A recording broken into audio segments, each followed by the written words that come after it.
A millionaire lost his sight and was abandoned by the woman he loved.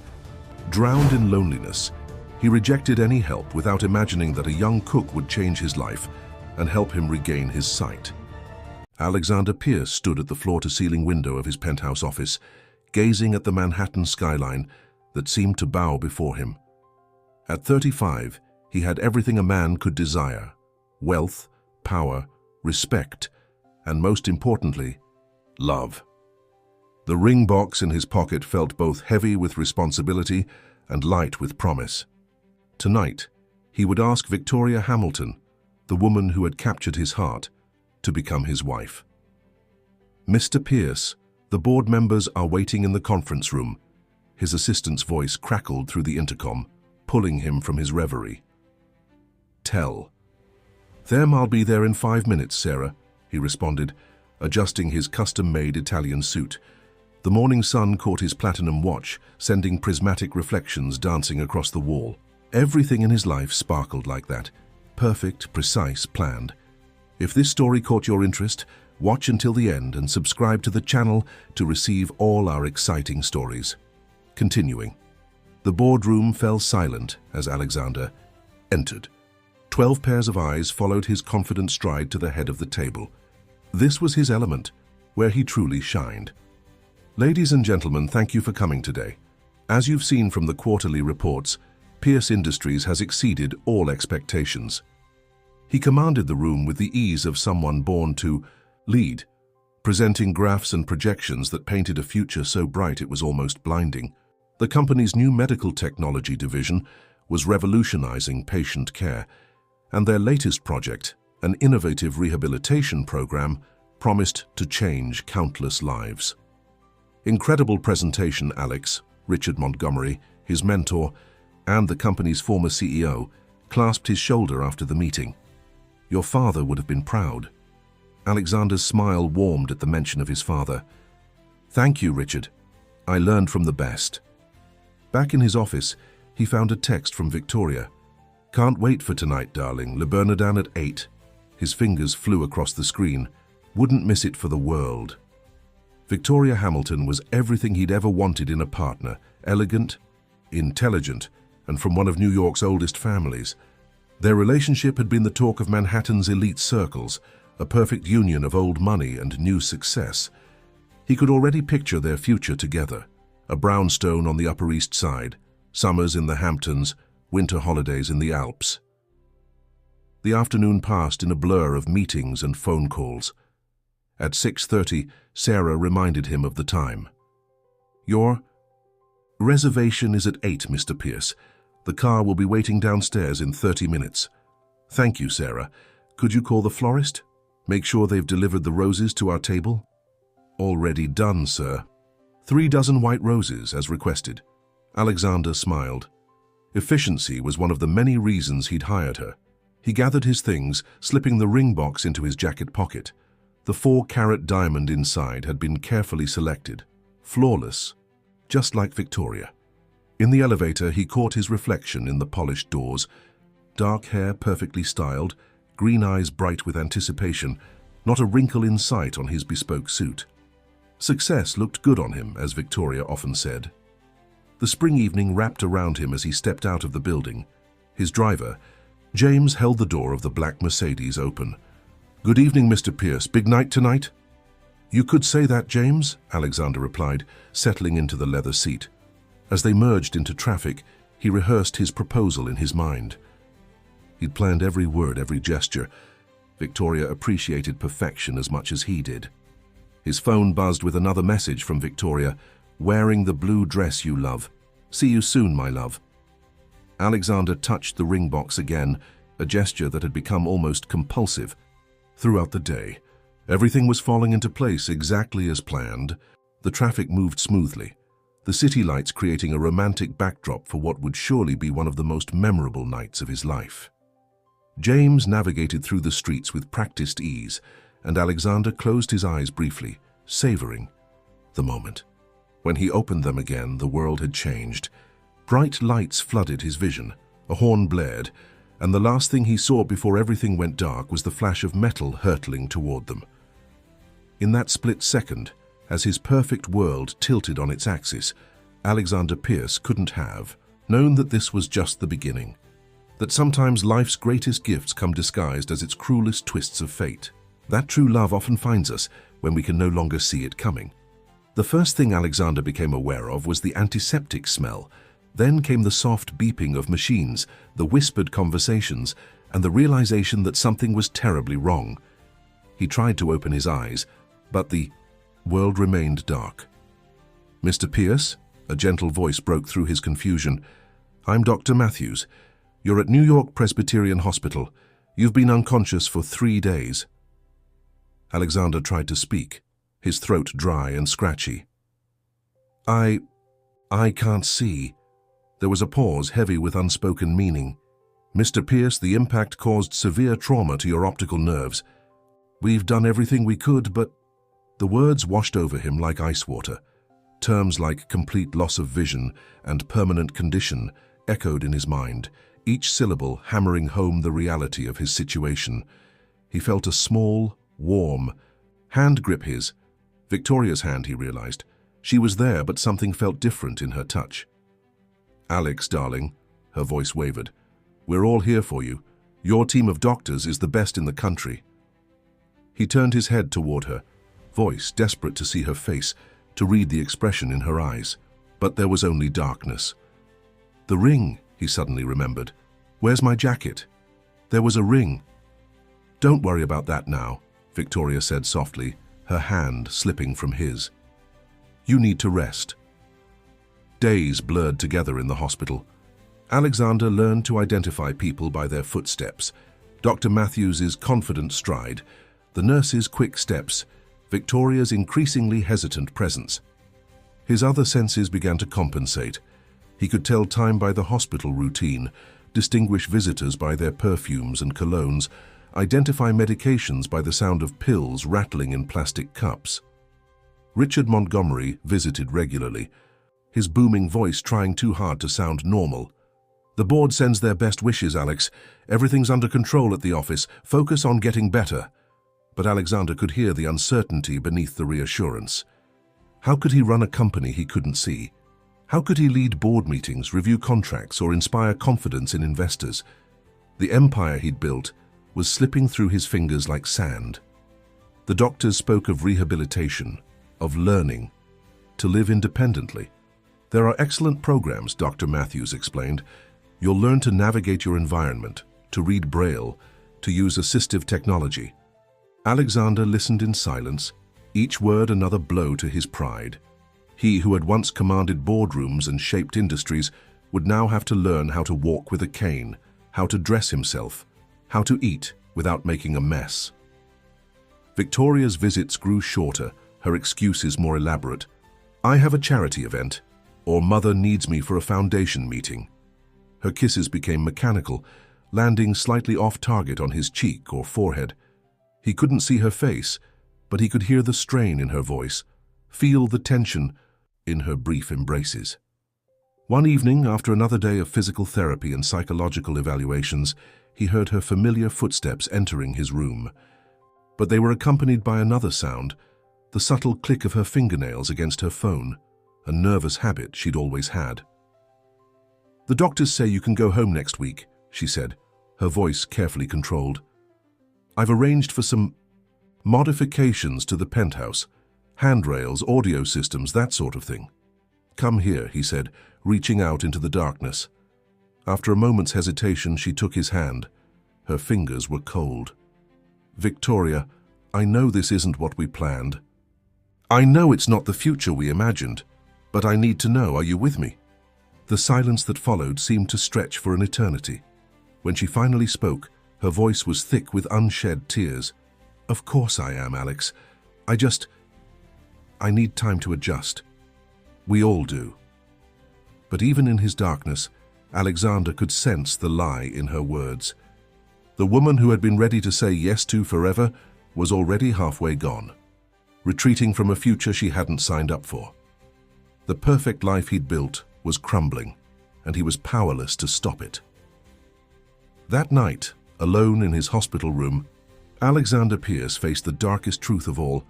Sometimes the people we think will stay forever are the first to leave when the lights go out.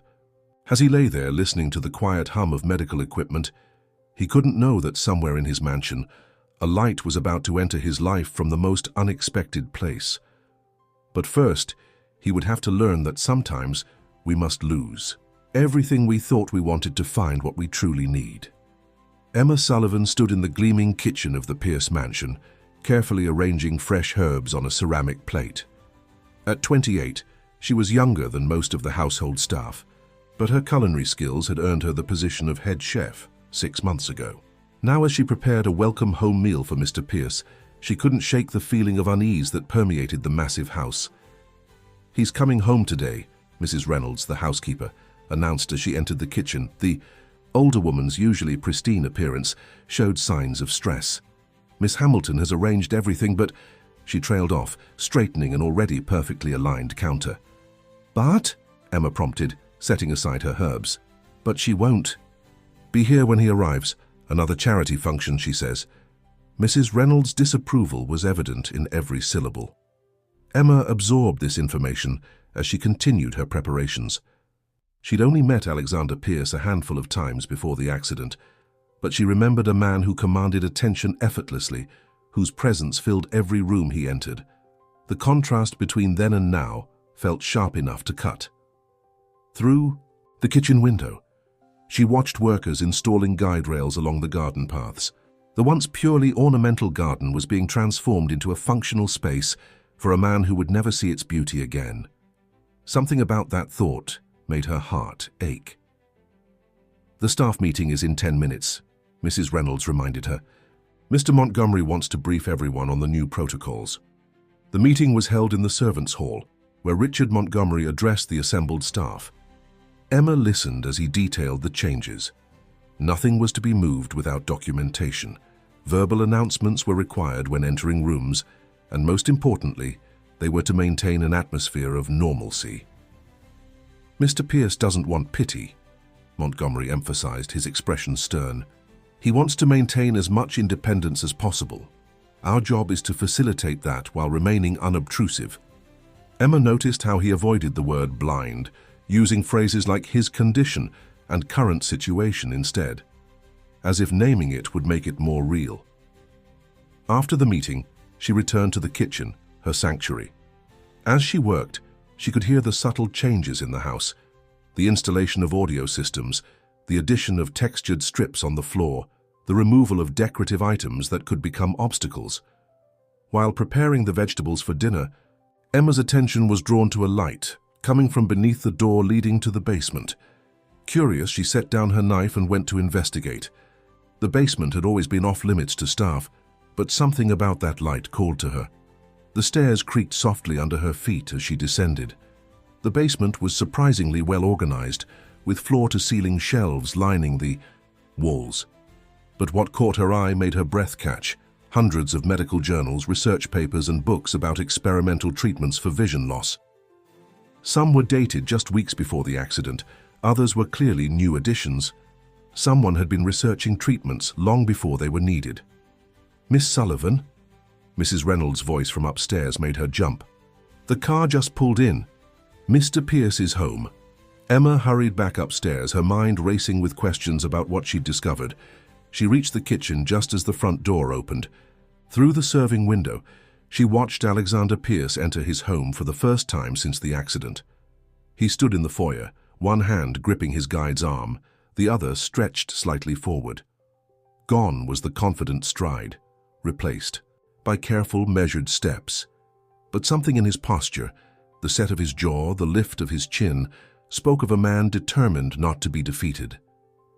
Victoria's absence was conspicuous, filled only by the awkward shuffling of staff who didn't know whether to announce their presence or remain silent. Emma watched as Mr. Pierce was led to his study, noting how his free hand traced the wall, already creating a mental map of his environment.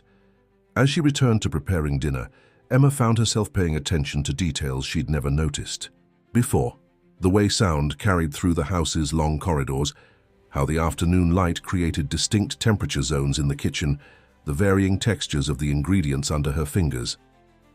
She began to experience her workplace as Mr. Pierce would now have to navigate it.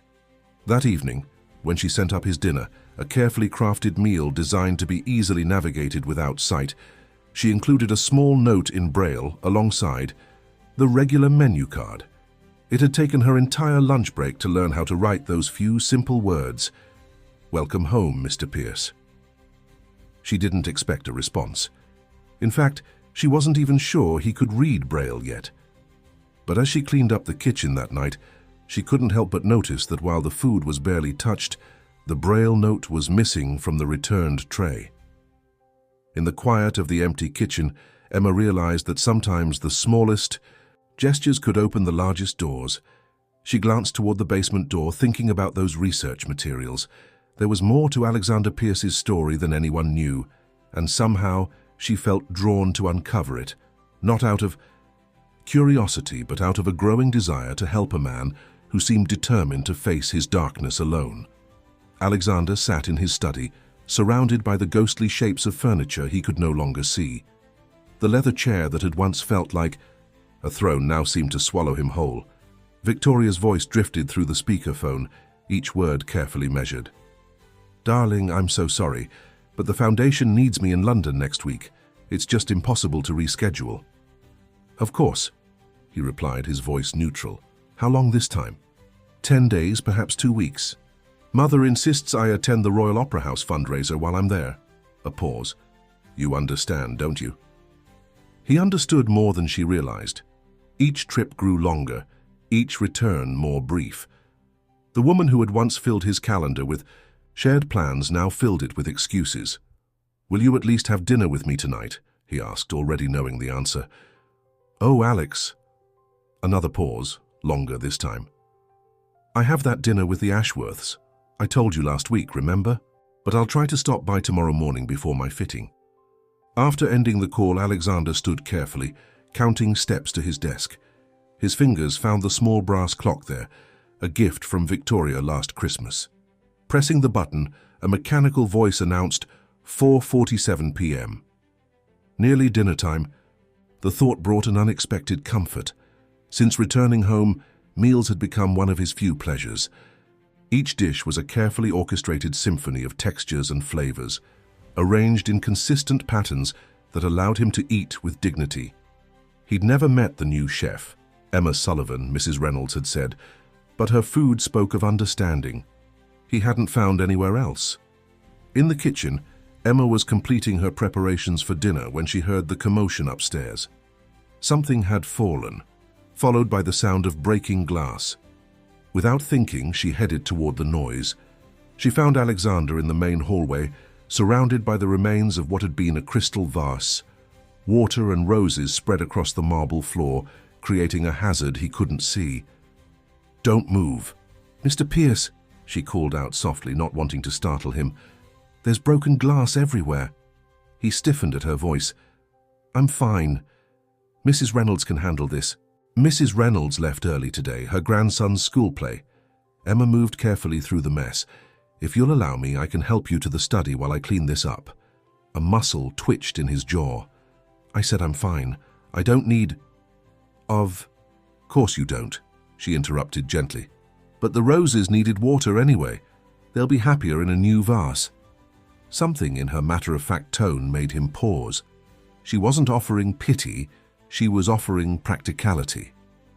After a moment, he nodded. "The study is 14 steps to your right," she said, moving closer. "May I guide you?" He hesitated, then extended his arm. Her touch was professional, confident. As they walked, she described the route. Slight turn. Here, 3 more steps, doorway ahead.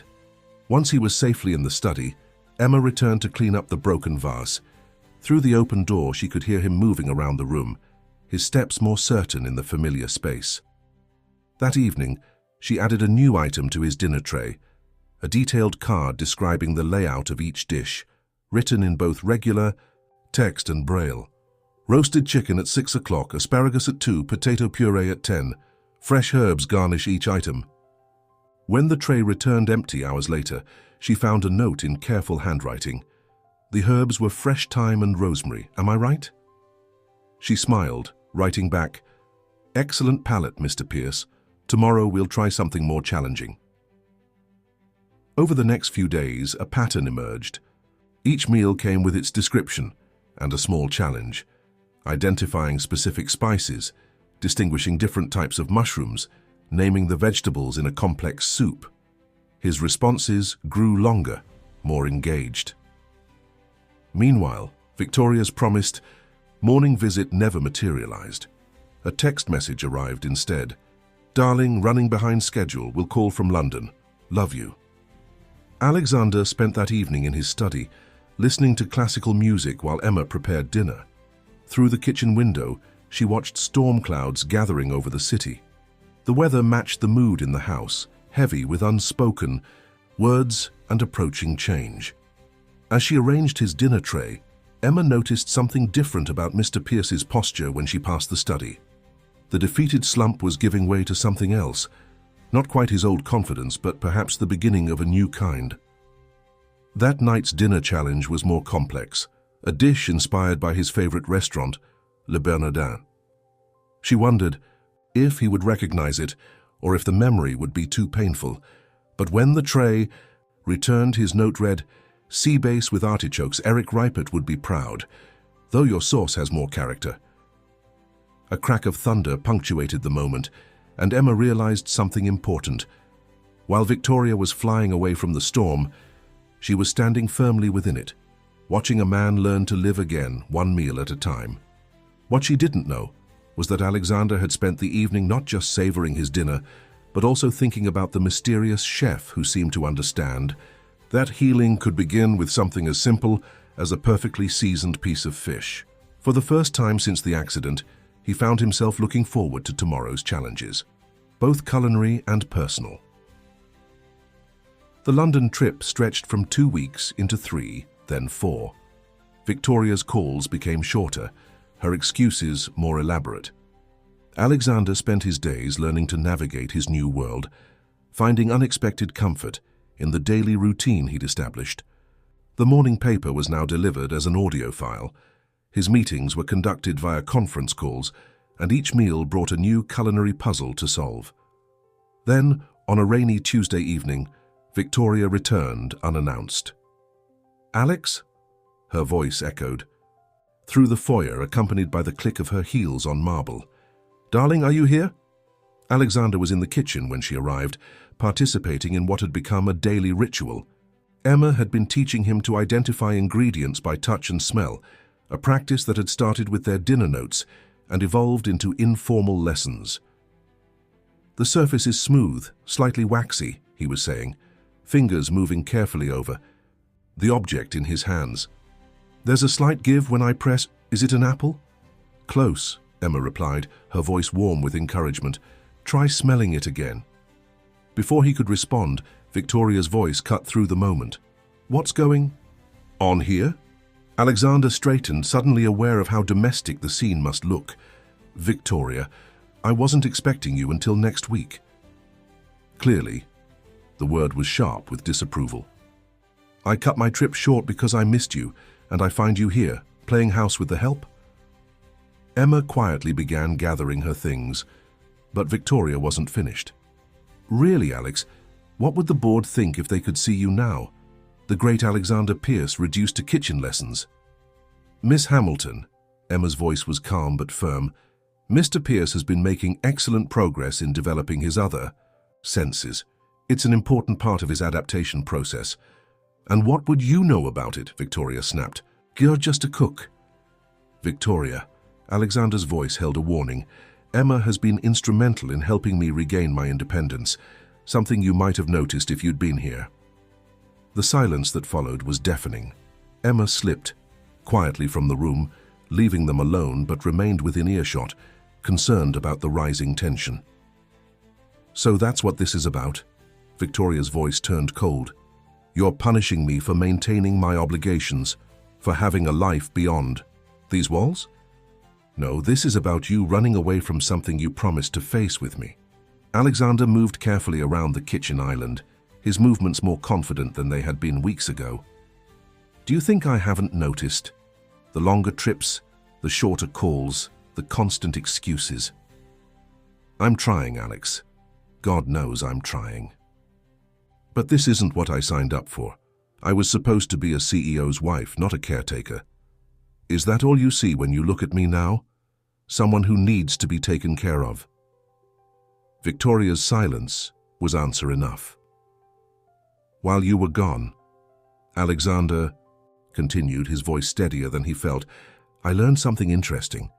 The research materials in the basement, the experimental treatment papers, they weren't your doing, were they? What? Of course they were. I told you. Stop lying, Victoria. I had Mrs. Reynolds check the delivery dates. Most of them arrived while you were in London. And the Braille translations, they're in Emma's handwriting. The sound of Victoria's sharp intake of breath filled the room. You've been checking up on me? No, I've been waking up to reality. You know what's ironic? In losing my sight, I'm finally seeing clearly. He smiled without humor. You never planned to stay, did you? Even in the hospital, you were already planning your exit strategy. That's not fair. I've stood by you. You've done the minimum required to avoid social scandal. But we both know your heart hasn't been here. He paused, then added quietly, and neither have you. Victoria's composure finally cracked. There's someone else, she whispered. In London. He's been understanding. Understanding?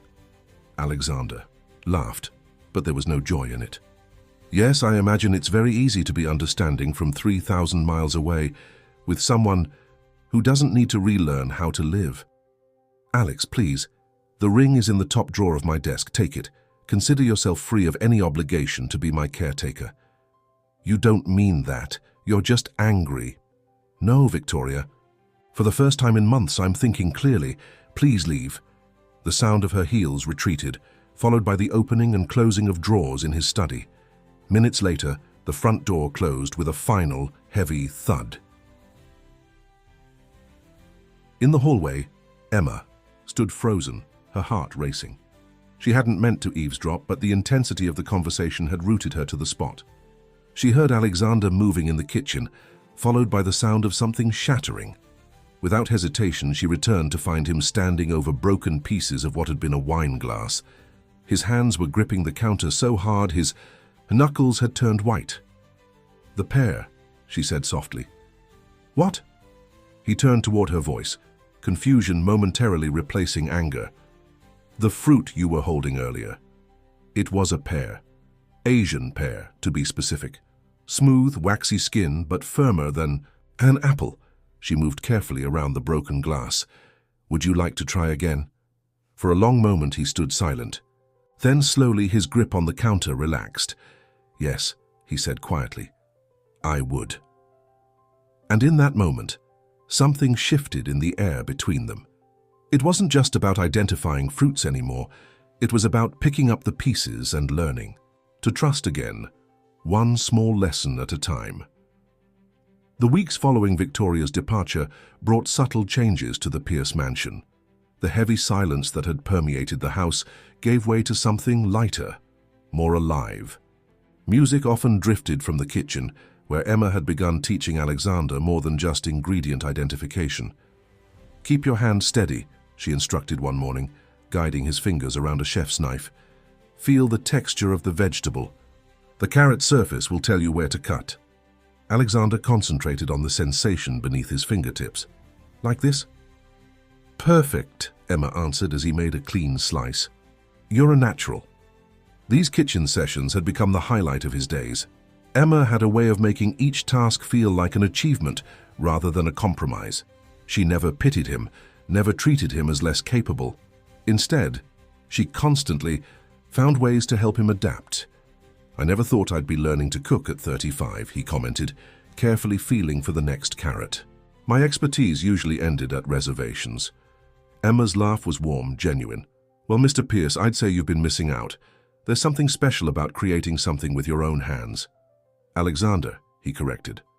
After all the vegetables you've helped me mutilate, I think we're past formalities. The knife paused mid-chop. It was the first time he'd invited such familiarity. Alexander, she repeated softly, testing the name. In that case, these carrots, aren't mutilated. They're uniquely sculpted. Their laughter filled the kitchen, and for a moment Alexander forgot about his limitations.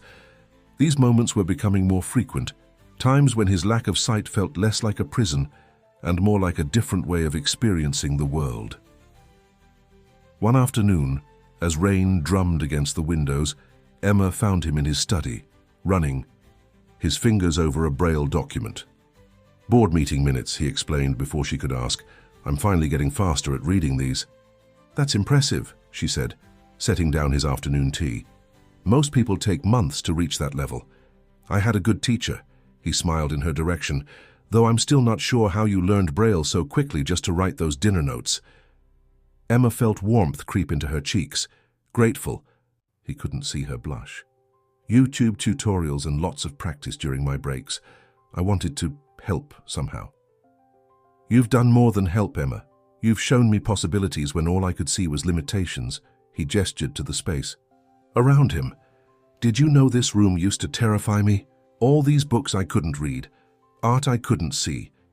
Now I'm learning to experience it differently." She moved closer, drawn by the vulnerability in his voice. "How do you experience it now?" The leather chairs smell like history and comfort. The wood paneling changes temperature with the sun. Even the books, he ran his hand along a nearby shelf, have different textures. First editions feel different from modern prints. Emma watched as his fingers traced the spines. "You're creating a new way of seeing. Thanks to you." He turned toward her voice. "Emma, why did you do it? The research materials in the basement, the Braille translations. Why go to such lengths? For someone who wasn't exactly kind to you in the beginning." She was quiet for a moment, considering. "Because I saw something everyone else missed. They saw what you'd lost, but I saw what you could become. You never needed someone to take care of you. You needed someone to remind you that you could take care of yourself." The honesty in her voice touched something deep within him. "When I first lost my sight, I thought my world had shrunk to the size of my darkness, but somehow you've made it larger than it ever was before." A comfortable silence fell between them, broken only by the steady rhythm of rain. Emma began arranging his tea things, placing everything exactly where he'd expect to find it. "I have a surprise for you," she said finally. "Remember how you said you missed reading your favorite books? Well..." She placed something in his hands, a stack of papers thick with Braille dots. "What is this?" "The Great Gatsby. I've been working on it during my evenings. It's not the whole book yet, just the first few chapters, but..." Her words cut off as Alexander reached for her hand, finding it unerringly. "Thank you," he said simply, his voice rough with emotion. Emma looked down at their joined hands, his elegant fingers still bearing the calluses from years of signing documents, hers marked by small burns and cuts from the kitchen. Such different paths leading to this moment. "Would you..." Alexander cleared his throat. "Would you read it with me? I might need help with some of the words, and it's been a while since I've enjoyed this book with someone." Emma settled into the chair beside him, their hands still connected. "I'd love to," she said softly, and began to read as the rain created a gentle backdrop to Fitzgerald's words. In that quiet study, surrounded by books neither of them could see in the growing darkness, they began a new chapter, one written not in ink or Braille, but in the language of understanding hearts. Emma first noticed something was amiss when she arrived at work one morning to find the kitchen in disarray. Nothing was damaged, but items had been moved, spice jars rearranged, drawers left slightly open, cooking utensils in wrong places. Most concerning was the basement door, usually locked, standing slightly ajar. "Mrs. Reynolds?" she called out, but the housekeeper hadn't arrived yet. Uneasy, she began setting things right, making mental notes of every discrepancy. Later, that morning, she found Alexander in the conservatory, where they had begun having their morning meetings to plan the day's meals and activities. Sunlight streamed through the glass ceiling, warming the space. "Something feels different," he said before she could mention the kitchen. "The air in the house, it's disturbed somehow." Emma settled into her usual chair. "You've noticed it, too."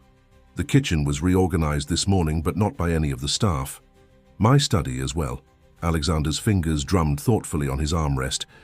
Items moved just enough to make me question my memory of their placement. At first I thought I was imagining things. You weren't. And there's more. The basement door was unlocked. His head snapped up at that. Did you check? The research. Materials are all there. I looked immediately. She hesitated. Alexander, do you think someone's trying to unsettle you? The thought has crossed my mind. His expression was grave. Emma, there's something I should tell you. Before the accident, I was working on a major acquisition, a medical technology company developing revolutionary treatments for various conditions, including visual impairment. The research in the basement? Part of my due diligence. The company, BioVision, was close to a breakthrough. Not a complete cure, but something that could potentially restore partial sight in certain cases. He leaned forward, voice lowering. Not everyone was happy about the acquisition. There were those who stood to lose considerably if it went through. Emma processed this information. And now, with you unable to see, I'm a much easier target for intimidation. His bitter smile held no humor. Or at least, they think I am. A noise from the hallway made them both start. Emma rose quickly, but found only the usual morning activities of the household staff. We should inform security, she suggested, returning to her seat. Already done. But Emma... He reached for her hand, finding it with surprising accuracy. Be careful. Whoever's doing this might notice how much time you spend helping me. The warmth of his concern spread through her chest. I'm not easily frightened, she assured him, squeezing his hand gently. Over the next few days, the incidents escalated. Small items disappeared, only to reappear in unexpected places. A vase crashed to the floor inches from where Alexander stood.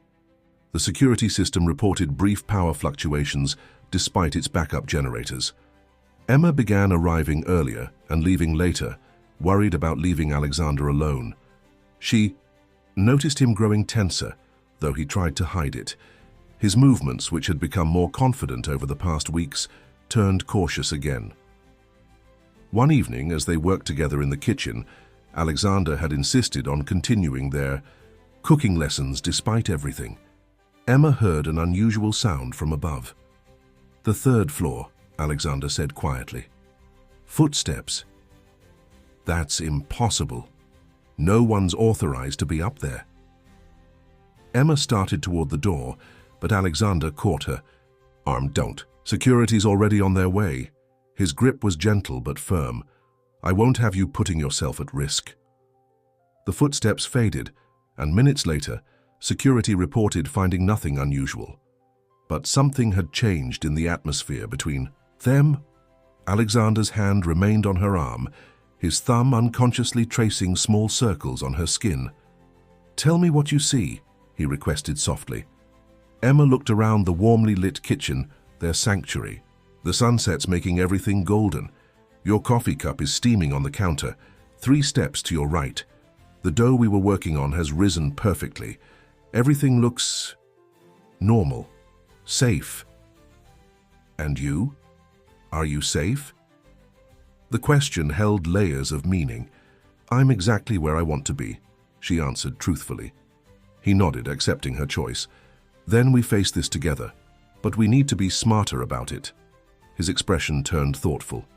The charity gala is next week. It would be the perfect opportunity for someone to make a bolder move. You're still planning to host it? More than ever. Sometimes the best defense is to appear unaffected. A familiar determination settled over his features.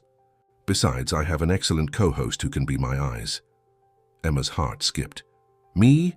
But I'm just the person who's taught me to see the world in a completely new way. His smile was warm.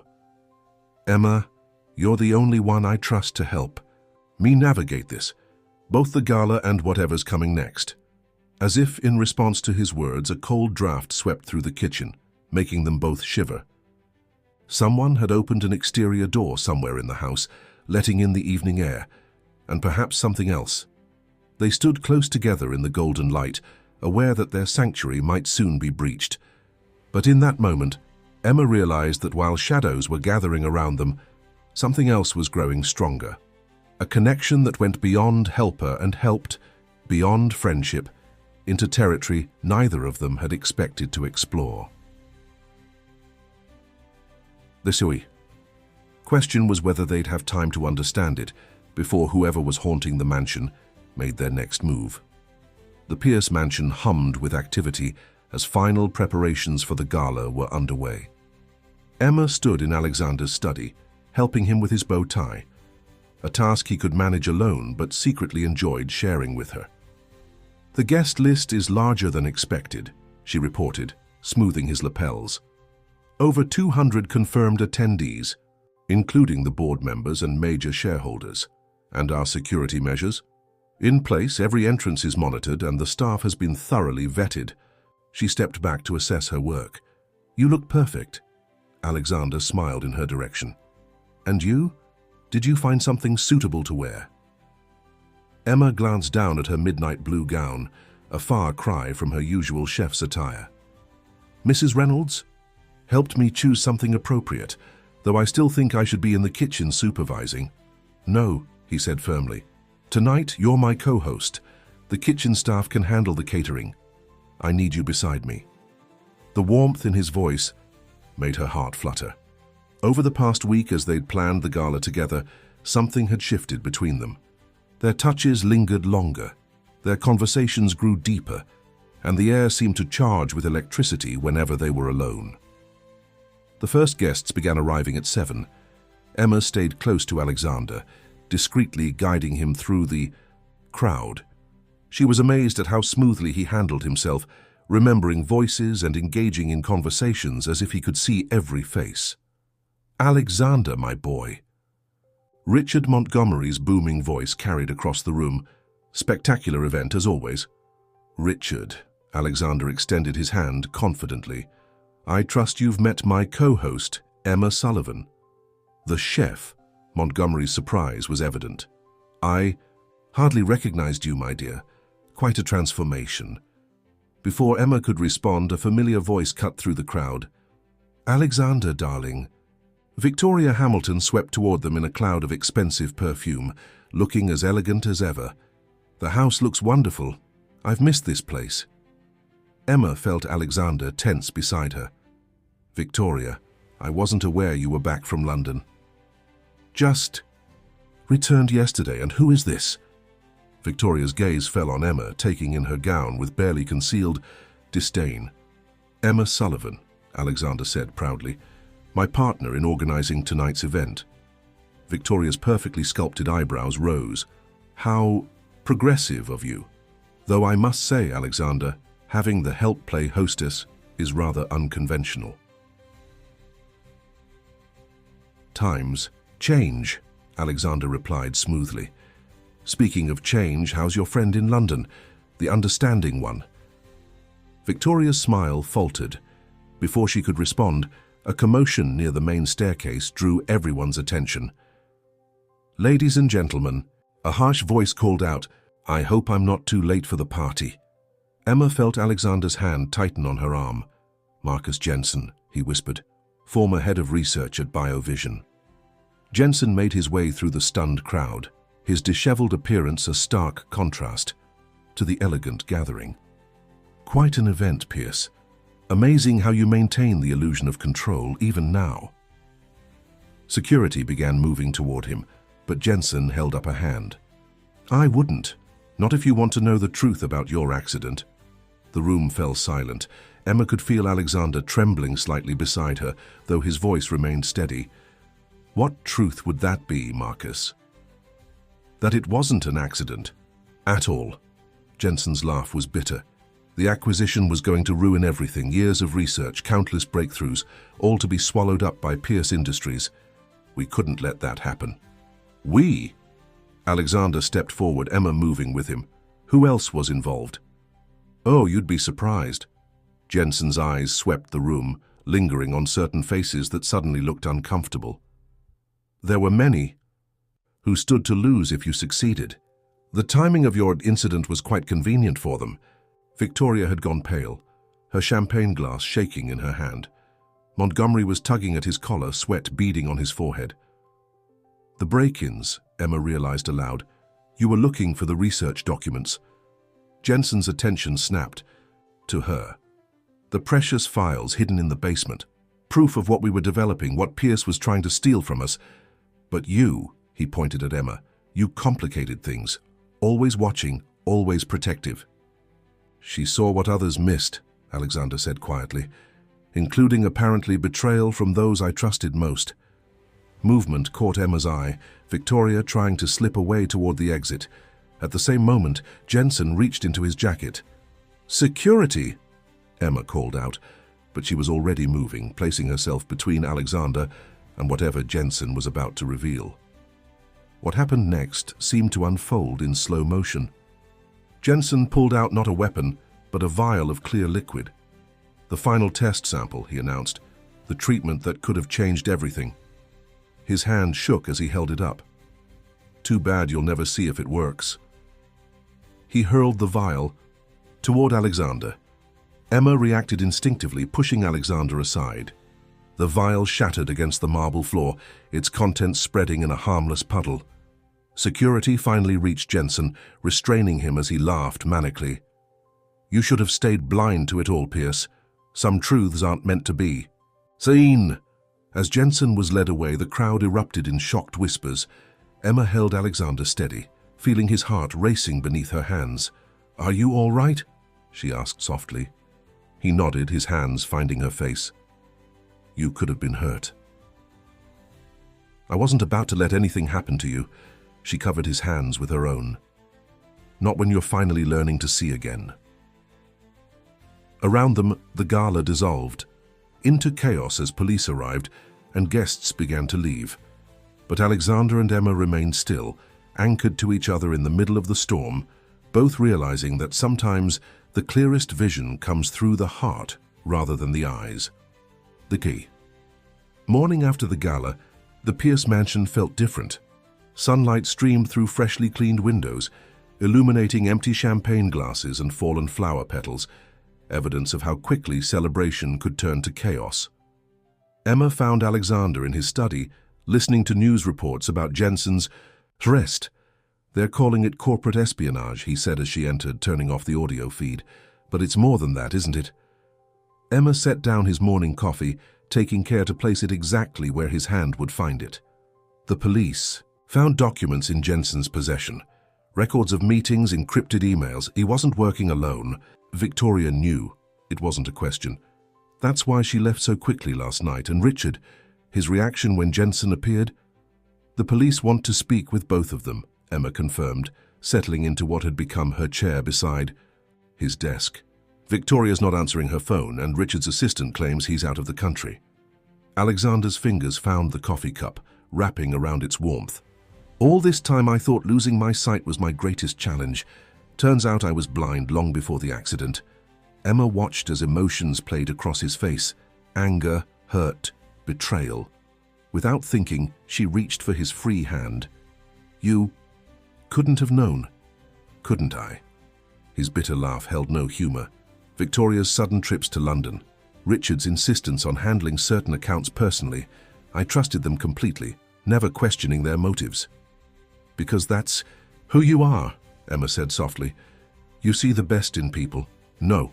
He turned toward her, voice, his expression softening. "You're the one who sees the best in people. I just saw what I wanted to see." A knock at the door interrupted them. Detective Sarah Chen entered, her presence as commanding as ever. "Mr. Pierce, Miss Sullivan, we have some developments you need to know about." The next hour was a revelation.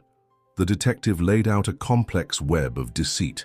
BioVision's groundbreaking research had attracted not just Pierce Industries' attention, but several pharmaceutical giants.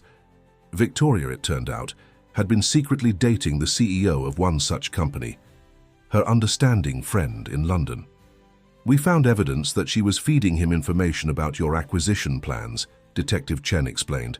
"Richard Montgomery was involved too, heavily invested in a competing bid. They needed you out of the way, but not permanently, just distracted enough to delay the acquisition." "The accident," Emma realized, her hand tightening around Alexander's. "Orchestrated to look random. Jensen was supposed to ensure you were merely injured, not permanently disabled. When things went further than planned, they adapted their strategy. Victoria played the devoted fiancé while secretly working to undermine your recovery. Alexander sat very still, processing. The research materials in the basement, they were trying to keep me from finding them. Yes and no, Detective Chen replied. The materials are genuine, but they didn't want you discovering their true significance.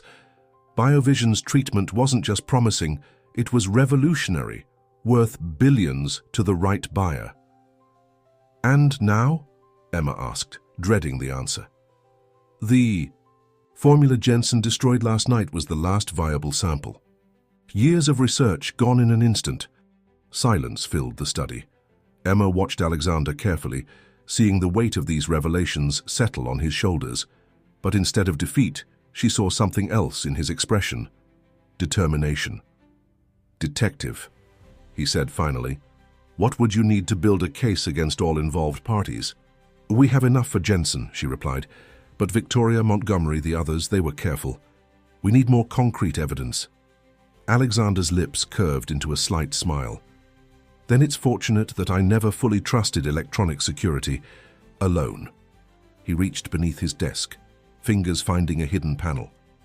Every meeting in this study has been recorded. Old habit from my father. Trust, but verify. The detective's eyes widened as Alexander produced a small hard drive. Everything from the past year, including, I suspect, some very interesting conversations about BioVision. As Detective Chen left with the evidence, Emma remained beside Alexander, both of them processing the morning's revelations. The study felt smaller somehow, heavy with the weight of betrayal and truth. I keep thinking, Alexander said softly, about all the signs I missed. The subtle changes in Victoria's voice, Richard's too careful explanations. I was so focused on what I could see that I missed what I should have heard. And now? Emma asked, studying his profile in the morning light. He turned toward her, his expression peaceful despite everything. Now I understand that sight isn't just about eyes. It's about perception, intuition, trust. His hand found hers again. You saw me, Emma. Not the CEO, not the blind man, just me. Because that's who you are, she echoed his earlier words. Everything else is just circumstance. A comfortable silence fell between them, broken only by the distant sound of police cars leaving the property. The morning sun had shifted, casting warm patterns on the floor, patterns Alexander couldn't see but could feel on his face. What happens now? Emma asked finally. Alexander's answer was thoughtful. Now we rebuild, not just the company or my reputation, but something new, something built on truth rather than appearances. He paused, then added softly, if you're willing to help me. The question held more meaning than just professional assistance, and they both knew it. Emma looked at their joined hands, at how naturally they fit together, and realized some questions answer themselves. The autumn air carried the scent of change. As Alexander stood in the garden, his fingers lightly tracing the petals of a late-blooming rose, in the weeks following the gala, the mansion had transformed. Not just physically, but in its very essence. Gone was the oppressive silence, replaced by purposeful activity, and more often than not, the sound of laughter. The contractors just finished the modifications to the east wing, Emma announced, approaching with 2 cups of coffee. She placed one in his waiting hand. The rehabilitation center should be ready to open within the month. Alexander smiled, inhaling the rich aroma. Perfect timing. The board approved the initiative yesterday. Unanimous vote, surprisingly. The decision to convert part of the mansion into a rehabilitation center for the visually impaired had come to him during a late-night conversation with Emma. Why should all this space go to waste, he'd reasoned. We could help others learn what you taught me. That losing sight doesn't mean losing life. Now standing in the garden they'd redesigned together with raised beds and sensory plants, Alexander felt Emma move closer. The morning glories are blooming, she described, a habit they'd developed. Deep purple against the white trellis. And the herbs we planted are thriving. Rosemary, thyme, lavender. I can smell them, he nodded, his free hand finding hers naturally. Sometimes I think I experience the garden more fully now than I ever did when I could see it. Emma squeezed his hand gently. That's because you're not just looking anymore. You're feeling, sensing, experiencing. Their relationship had evolved, gradually like a slow-blooming flower. After the chaos of the gala and its aftermath, they'd found themselves spending even more time together, their roles blurring beyond their original boundaries. Emma still cooked, but now they often prepared meals together. Their evening conversations stretched longer, deeper, more personal. The interviews for the center's staff start next week, Emma mentioned, guiding them toward a bench. Dr. Rivera is flying in from California to head the medical team. And you? Alexander asked, setting down his coffee. Have you decided? Emma had been surprised when he'd offered her the position of program director. You're the only one who truly understands what we're trying to achieve here, he'd explained. You taught me how to live again. Why not help others do the same? I've been thinking about it, she admitted now. It would mean leaving the kitchen, but gaining so much more, he finished. Emma, you have a gift. The way you helped me. It wasn't just about teaching me to navigate without sight.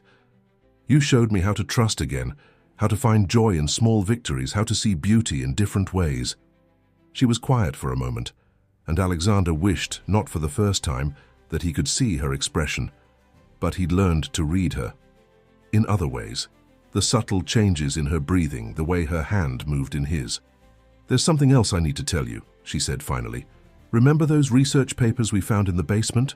I've been studying them, comparing them. With new developments in the field, there's a clinic in Switzerland. Alexander turned toward her voice, heart quickening.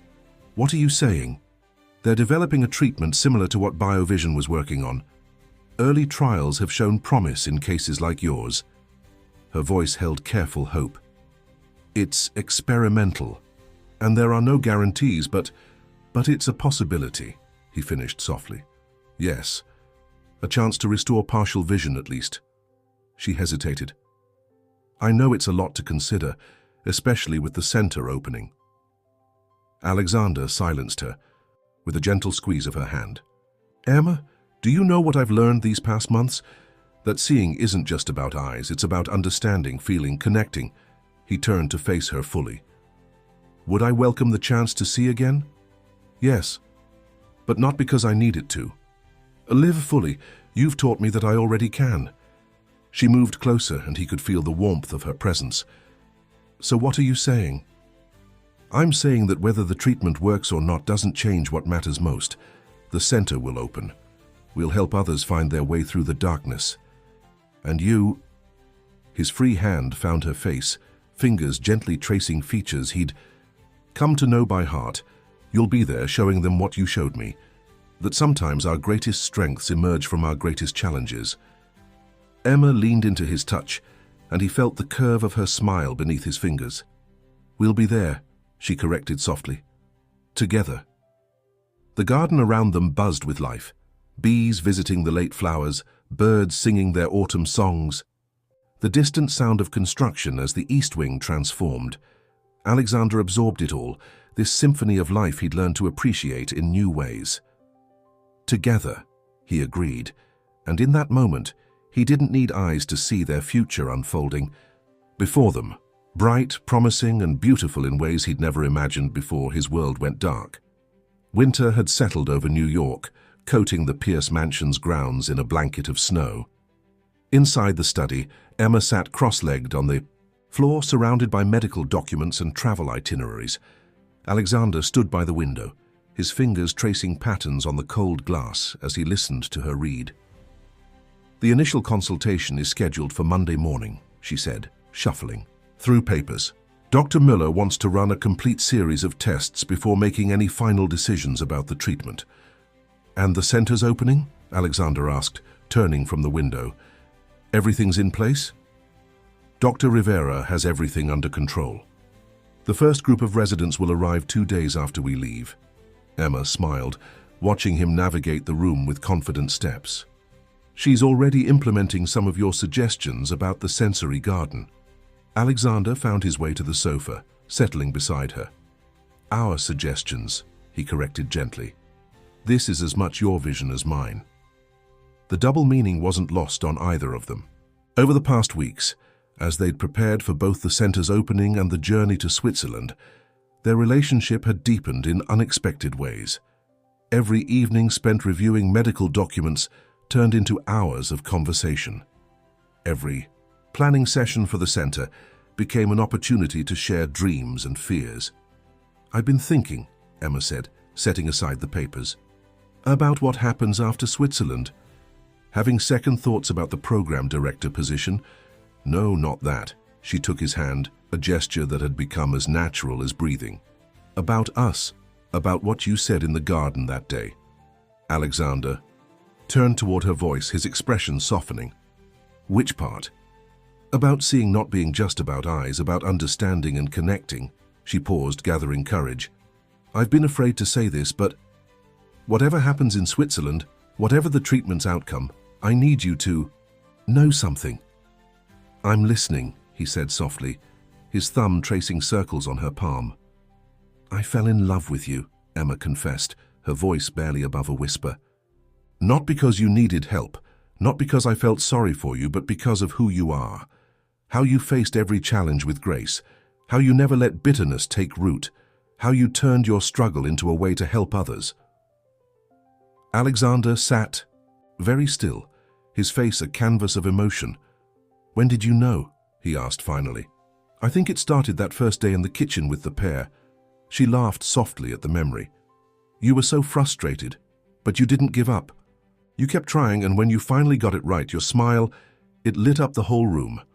I wish I could have seen your face then," he said, his free hand finding her cheek. "But I think I fell in love with your voice first, the way you described things to me. Not just what they looked like, but how they felt, smelled, sounded. You made my world bigger when it felt smallest." Emma leaned into his touch, her heart racing. "Are you scared about the treatment?" "Not of the procedure itself," he admitted, "but sometimes I wonder if seeing again would change things, change us. How could it? Because right now I know you in ways most people never experience. By the sound of your footsteps, the scent of herbs that always lingers on your skin, the texture of your hands." His fingers traced her features tenderly. "I've built an image of you in my mind that's more than just appearance. What if seeing you changes that?" Emma caught his hand, pressing a kiss to his palm. "Then you'll just have one more way to know me. But Alexander, you've already seen me. Seen my heart, my soul, my truest self. Everything else is just details." Smiled, that brilliant smile that had first captured her heart. "I love you," he said simply. "Not because you helped me find my way through the darkness, but because you showed me there was light within it." The grandfather clock chimed softly, reminding them of the late hour. Tomorrow would bring more preparations, more details to arrange, more challenges to face. But for now they sat together in the quiet study, snow falling silently outside, their hearts beating in harmony.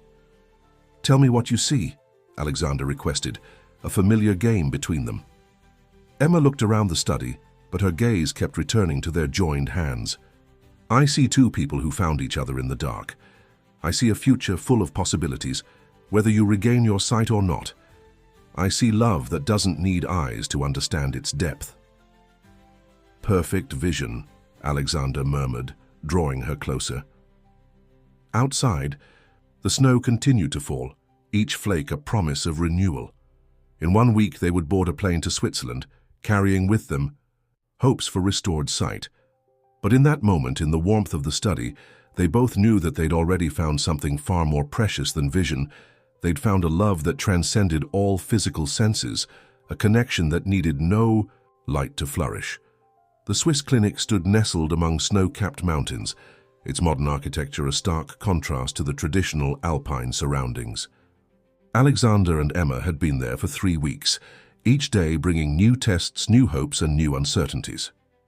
"The preliminary results are promising," Dr. Miller announced during their final consultation. "The nerve response tests show significant potential for recovery. However," she paused, ensuring they understood the gravity of her next words, The procedure carries risks. We can't guarantee the extent of vision that might be restored. Emma felt Alexander's hand tighten around hers. They sat in the doctor's office, winter sunlight streaming through large windows, casting warmth on their joined hands. "And the success rate?" Alexander asked, his voice steady. "In cases similar to yours, we've seen partial restoration in 60% of patients.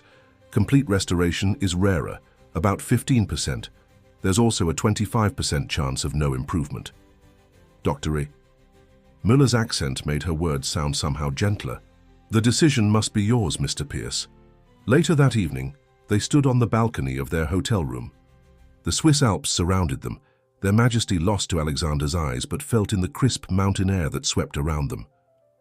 "Tell me what you see," he requested, their familiar ritual taking on new meaning. Emma looked out at the landscape, choosing her words carefully. The sun is setting behind the mountains, painting the snow in shades of pink and gold. There's a small village in the valley below, its lights just beginning to twinkle. The stars are appearing one by one, in a sky so clear it feels like you could touch them. "It sounds beautiful," he said softly. "It is." She turned to face him. "But not as beautiful as what I see when I look at you." Alexander smiled, pulling her closer. "And what's that?" "I see the man who turned his challenge into an opportunity to help others. The man who taught me that true strength isn't in never falling, but in rising again. The man I love, whether he can see me or not." They stood in comfortable silence, the mountain air growing cooler around them. Finally, Alexander spoke. "I've made my decision about the procedure." Emma held her breath, waiting. "I'm going to do it," he said. "Not because I need to see to be complete, but because every tool we gain to experience life is valuable. You taught me that." The procedure was scheduled for the following morning. As they prepared for bed, Emma noticed Alexander seemed unusually contemplative. "What are you thinking about?" she asked, sitting beside him. "I was remembering something my father used to say. Life's greatest gifts often come disguised as its greatest challenges." He reached for her hand. "When I lost my sight, I thought I'd lost everything. Instead, it led me to you." The morning brought a flurry of activity. Medical teams prepared, forms were signed, and finally it was time. Before they took him into surgery, Alexander pulled Emma close. "No matter what happens," he whispered, "you've already helped me see what matters most." The hours of surgery felt endless. Emma paced the waiting room, alternating between hope and fear, until finally Dr. Miller emerged, her expression cautiously optimistic. "The procedure went well," she announced. "Now, we wait." The recovery process was gradual. First came light sensitivity, then shadows, then slowly shapes began to form in Alexander's world of darkness. Each small improvement was celebrated, each setback faced together. 1 month after the surgery, they stood in the clinic's garden.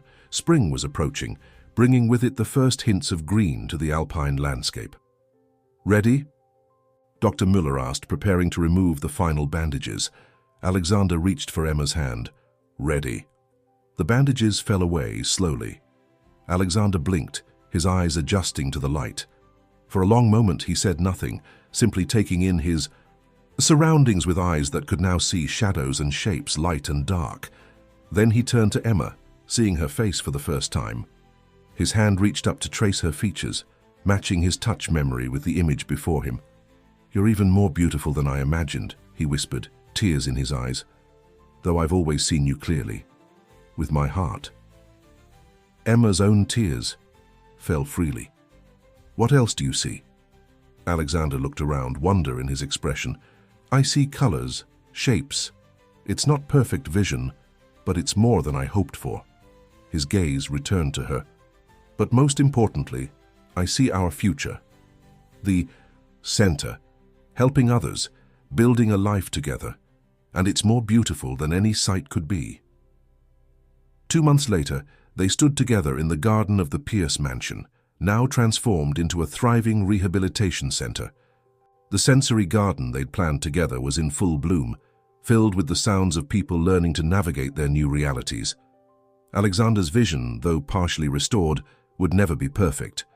But as he watched a young resident successfully navigate the garden path for the first time, her face bright with achievement, he knew he'd never seen more clearly. "Ready for our next adventure?" Emma asked, squeezing his hand. Alexander smiled, taking in the scene before him, the center they'd built together, the lives they were helping to transform, and the woman who had shown him that love needs no eyes to see truly. "With you?" he said, pulling her close. "Always." And in that moment, surrounded by the garden they'd created and the future they'd built, they both understood that sometimes the greatest clarity comes not from what our eyes can see, but from what our hearts know to be true.